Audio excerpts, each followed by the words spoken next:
Ayun nga guys, welcome back to my channel. Magandang umaga sa inyo lahat. So ngayong day off natin, kailangan natin mag-ayos ng ating kaso. Kasi before mga guys, last December 16, na-aksidente kami ng asawa ko. Binundo kami ng isang sasakyan, kotse, dito sa park na to. Pakita ko sa inyo. And guys, dito mismo guys, sa pinag-aantayan ko. So, ngayon, hindi pa namin naayusin ng kailangan namin ayusin. So, kailangan natin itong ipalo out sa insurance. Medyo mainit na. So, nandito na guys yung bus na iniintay ko. Sasakay na tayo. Check natin. Yun pala, 41. Guys, bus nga pala dito. May mga numbers. So, alam mo kung saan ka sasakay. So, check natin kung dito nga tayo. So, mamaya na ulit guys kasi bawal mag-cellphone sa loob ng bus. So, klaruin ko lang guys na pwede naman tayong gulamit ng cellphone dito sa loob ng bus. Pero bawal naman sa loob. So, pakita ko naman sa inyo yung labas. So, ayan siya guys. So, dito naman tayo. Nakita nyo yung bar. Ito nga pala ako sa bus. So, dito, ito ang tinatawag na Manama. Kumbaga ito yung pinakasentro ng baring ng Manama.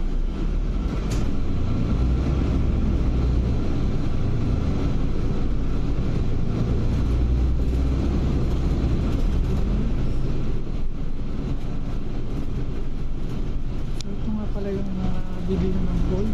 Kilala. Ayan. Gold City. Magandang gold. Pwede mo pang investment.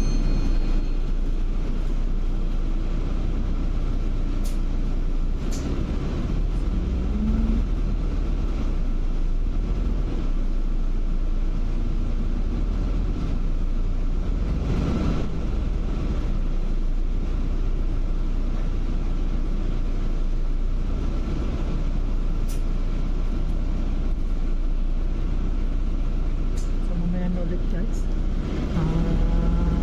balikan ko kayo kapag nakababa na ako ng bus. Ayan guys, nandito na tayo sa loob ng company, sa insurance company. Hindi na tayo nakapag-video guys kasi mainit sa labas, madali ako. So ito yung view nya, pakita ko sa inyo guys. Ayan guys, ang ganda ng view. Sa taas tayo, 7th floor. Ito yung view, Sip Mall. Ayun guys, malapit na po tayo dito sa bahay. Malapit na po tayo baba. So papakita ko sa inyo guys. After ng stoplight na to ay liliko na po tayo. Doon na po tayo bababa.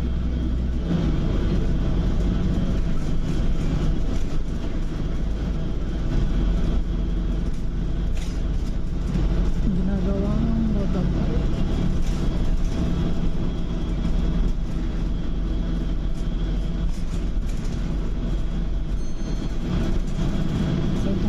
Yung pindutan pagbababa ka.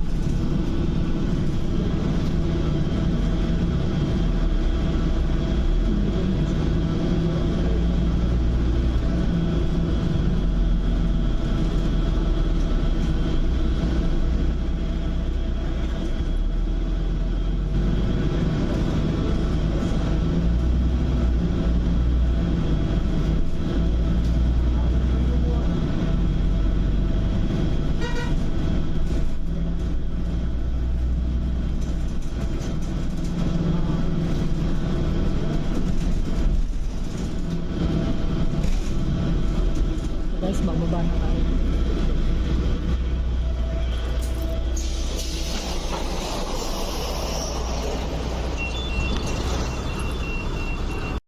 Ayan guys, nakababa na tayo. Pauwi na tayo ng bahay. Kaso may isa tayong problema. At ito ay naglaba nga pala ako kanina, tapos iniwan ko siya kasi nga may ayusin tayong ito sa kaso. Kaso lang, pag uwi ng asawa ko, nung tinanggal niya yung labahin, meron palang ballpen na kasama.